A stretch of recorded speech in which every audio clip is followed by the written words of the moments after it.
Happy Sunday everyone! Magandang hapon Luzon, Visayas at Mindanao. Pinay production worker in Australia is here. And for today's video, Sunday ngayon, ang mga tao tulog.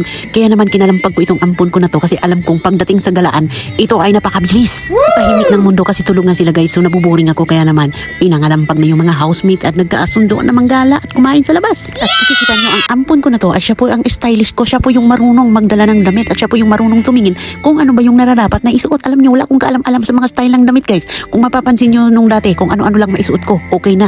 Kaya naman, sinusunod ko kung ano yung mga sinasabi niya. Kaya nga nabudol ako, nakabili ako ng damit na mahal na wala sa oras. So, nag-drive kami guys na halos mga 50 minutes papunta dito sa Elizabeth para kumain lang dito sa Elizabeth at pagkatapos umuwi lang din naman. Ay parang naramdaman ng mundo na yung mga iba kong kasama hindi masaya sa paglabas namin ito. Umuulan din kaya parang walang gana talaga.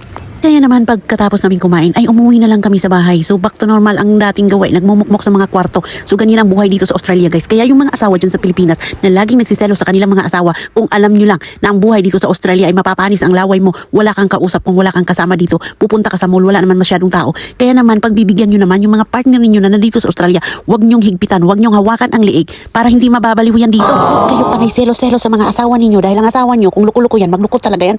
Wala talaga kayong magagawa kung magluluko yan. Kaya ako sa inyo, alagaan nyo yung asawa nyo nasa malayo, iparamdam ninyo ang pagmamahal nyo. Yun, ganun yun. Pagmahal mo yung isang tao, mahalin mo hanggat kaya mo. Huwag mo namang talian sa liig.